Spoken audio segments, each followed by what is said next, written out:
ತಾ ಹೇಳಿದನಲ್ಲವೇ, ನಾ ಕೈ ಬಿಡೇನು, ನಾ ಕೈ ಬಿಡೇನು. ಆ ಮಾತು ಹೇಳಿದನಲ್ಲ, ತಾ ಹೇಳಿದನಲ್ಲವೇ.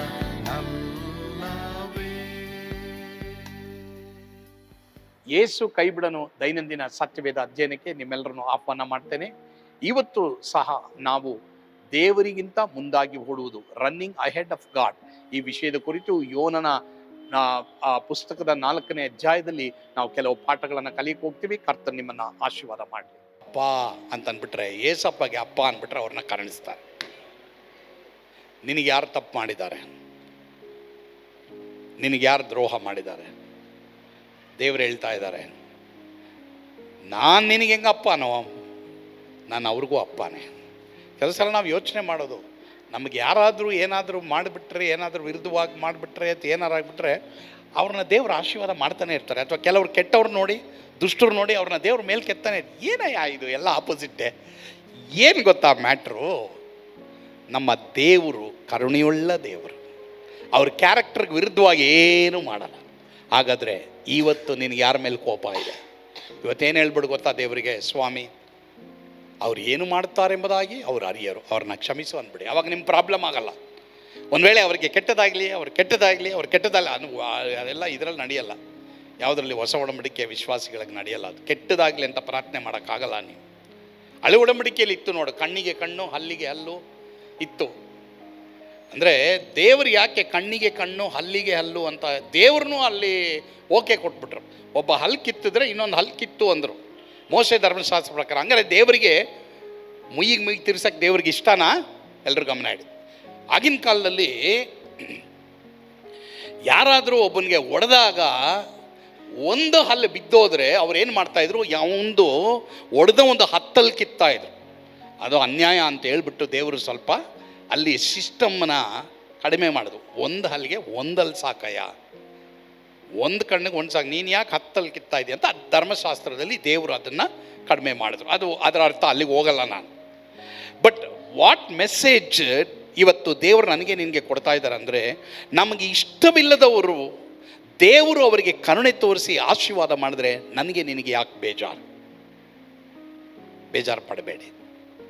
ಕೆಲವು ಸಲ ಇರ್ತದೆ human tendency we have to overcome. ಇವತ್ತು ಓವರ್ಕಮ್ ಮಾಡಬೇಕು, ತುಂಬ ದೇವ್ರ ಮಕ್ಕಳದು ಓವರ್ಕಮ್ ಮಾಡಬೇಕು. ಎರಡನೇದು ನೋಡಿ, ಇಲ್ಲಿ ಕಲಿಯಂಥ ಒಂದು ಪಾಠ ಏನಂತಂದರೆ, ನಾವು ನರಕಕ್ಕೆ ಪಾತ್ರರಾಗಿದ್ದಾಗ ನಮಗೆ ಕರುಣೆ ತೋರಿಸಿದಂಥ ಕರ್ತನು ಕೆಟ್ಟವರಾದ ಅವರಿಗೆ ಯಾಕೆ ಕರುಣೆ ತೋರಿಸಬಾರ್ದು? ಯಾರು ನಿಮ್ಮ ಮನೇಲಿ ಯಾರು ಅತ್ತೆ ಸೊಸೆ ಮತ್ತು ಮಾವ ಅಳಿಯಂದಿರು ಮತ್ತು ಯಾರ್ಯಾರೋ ಇರ್ತಾರೆ. But there are systems, there are ನೀತಿ, ಇದೆಲ್ಲ ಇರ್ತದೆ. ಅಥವಾ ನಾದಿನಿ ಅಥವಾ ಅಕ್ಕಂದಿರು ಅಣ್ಣ ಮಾವ ಯಾರ್ಯಾರೋ ಇರ್ತಾರೆ. ಬಟ್ ಅವ್ರಿಗೆ ಒಳ್ಳೆಯದೇ ಆಗ್ತಾ ಇದೆ. ಯಾಕೆ ಗೊತ್ತಾ?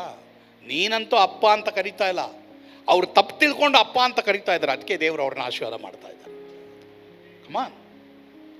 ಸೊ ಹೊಸ ಒಡಂಬಡಿಕೆಯಲ್ಲಿ ನಿನಗೆ ಎಷ್ಟೇ ವೈರಿಗಳಿದ್ರು, ನೀನು ಎಂಥ ಕೆಟ್ಟವ್ರನ್ನೇ ನೋಡಿದ್ರು ಆಪೋಸಿಟ್ಟಾಗಿ ನೀನು ಆಸೆ ಪಡೋಕ್ಕಾಗಲ್ಲ. Is God of love. ದೇವರವರಿಗೆ ಕರುಣೆ ತೋರಿಸ್ತಾರೆ. ಹಾಗಾದರೆ ದೇವರಿಗಿಂತ ಮುಂಚೆ ಓಡುವವನ ಜೀವಿತದಲ್ಲಿ ನಡೆಯುವಂಥ 1ನೇ ಕಾರ್ಯ ಏನಂದರೆ, ನಮಗೆ ಇಷ್ಟವಿಲ್ಲದವರಿಗೆ ದೇವರು ಕರುಣೆ ತೋರಿಸ್ತಾರೆ. ಅದನ್ನು ನಾನು ನೀನು ಒಪ್ಪಲೇಬೇಕು. ಯಾರು ಇಷ್ಟ ಇಲ್ಲ ಇವತ್ತು ನಿಮಗೆ? ಯಾರೋ ಇಷ್ಟ ಇರಲ್ಲ ಅಲ್ಲಮ್ಮ? ಯಾರೋ ಇಷ್ಟ ಇಲ್ಲಲ್ಲ? ಅವ್ರು ಹಾಳಾಗೋಗಲಿ, ಅವ್ರು ಮುಳುಗೋಗೋಗಲಿ, ಅವರು ಇರಲೇಬಾರದು ಅಂತ ಯಾರಾದರೂ ಅಂದ್ಕೊಂಡಿದ್ದೀರಾ?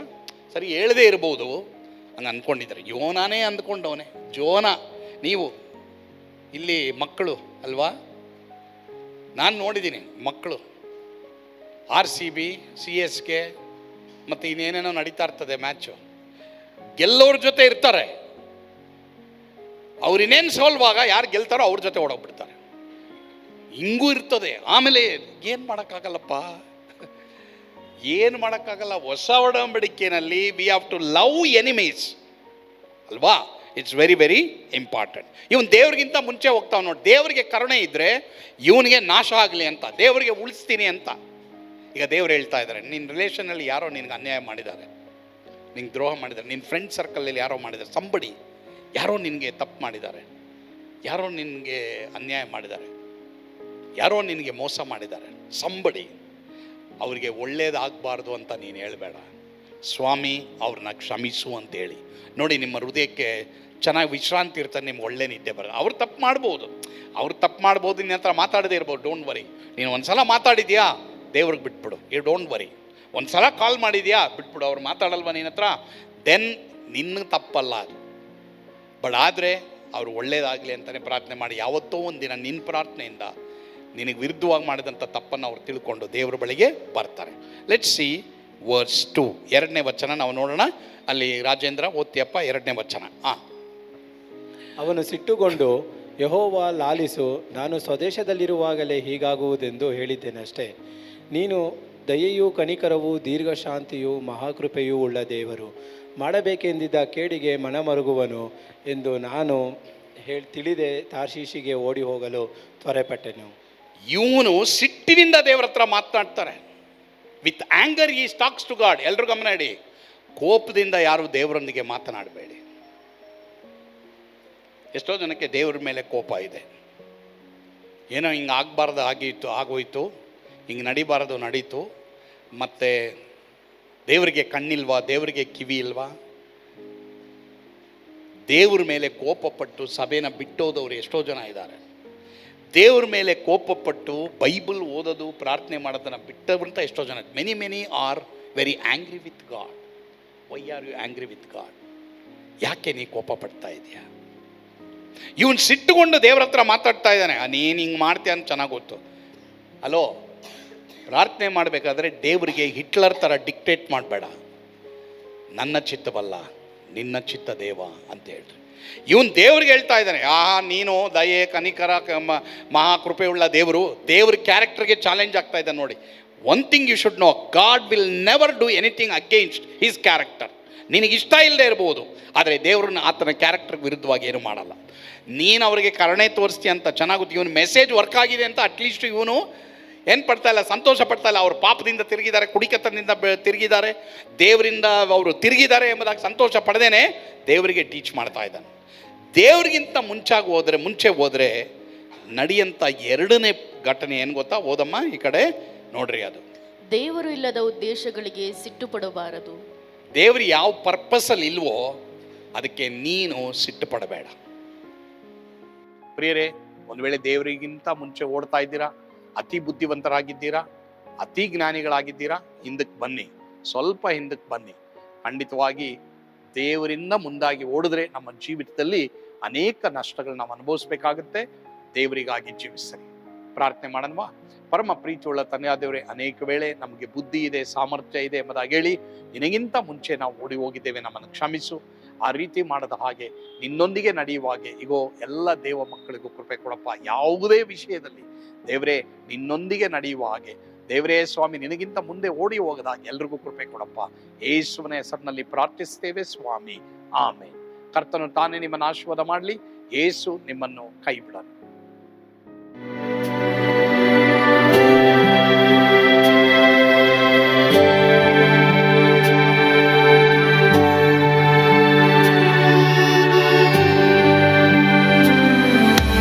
ನಾನು ಪಾತ್ರದಲ್ಲಿ ಇರುವಾಗಲೂ ನೀನು ಪಾಯಪಟ್ಟು ಓಡಬಾರದು. ನನ್ನ ಮಾತನಂಬಿ ಸ್ಥಿರವಾಗಿರು.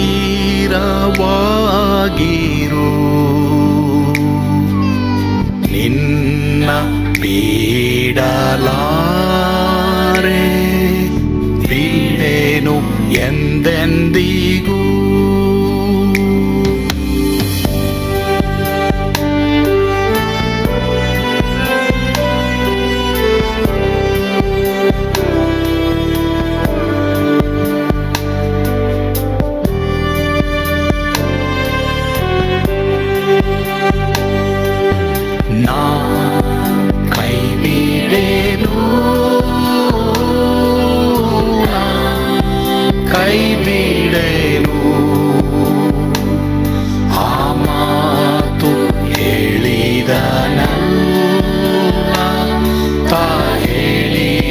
ಹೇಳಿದನಲ್ಲವೇ ನಾ ಕೈ ಬಿಡೇನು ನಾ ಕೈ ಬಿಡೇನು ಆ ಮಾತು ಹೇಳಿದನಲ್ಲ ತಾ ಹೇಳಿದನಲ್ಲವೇ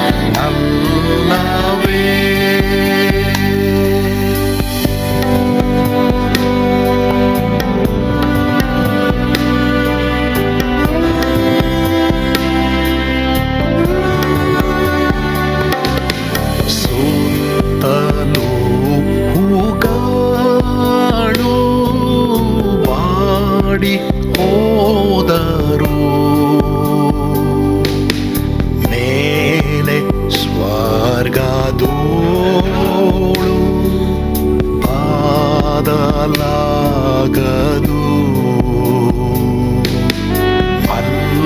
ಅಲ್ಲಿಂದೇಸು ಸ್ವಾಮಿ ಬಾರುವಾತನು ನನ್ನ ಬಿಡಲಾರ ನನ್ನನ್ನು ಕೈ ಬಿಡನು ನಾ ಕೈ ಬಿಡೇನು ನಾ ಕೈ ಬಿಡೇನು ಆ ಮಾತು ಹೇಳಿದನಲ್ಲ ತಾ ಹೇಳಿದನಲ್ಲವೇ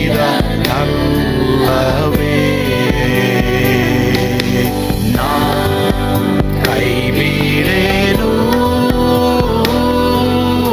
ನಾ ಕೈ ಬಿಡೇನು ಆ ಮಾತು ಹೇಳಿದನಲ್ಲ ತಾ ಹೇಳಿದನಲ್ಲವೇ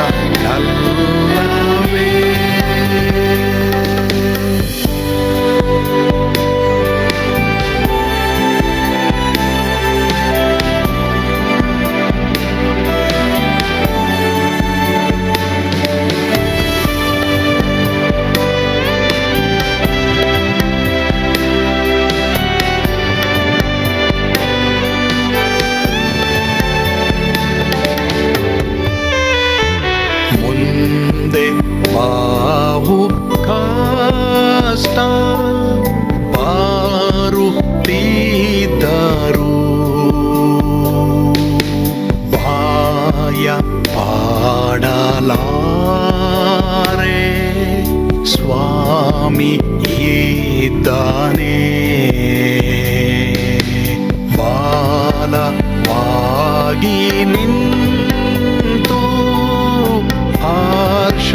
ಹರ್ಷಗೊಳ್ಳುವೆ ಸ್ವಾಮಿ ನೀಡಲಾರ ಸ್ವಾಮಿ ನನ್ನ ಕೈ ಬಿಡನು ನಾ ಕೈ ಬಿಡೇನು ನಾ ಕೈ ಬಿಡೇನು ಆ ಮಾತು ಹೇಳಿದನಲ್ಲ ತಾ ಹೇಳಿದನಲ್ಲವೇ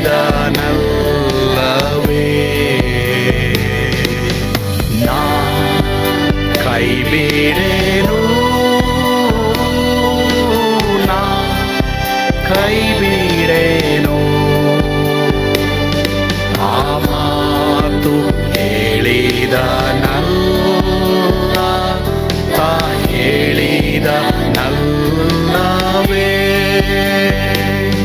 ತಾ ಹೇಳಿದನಲ್ಲ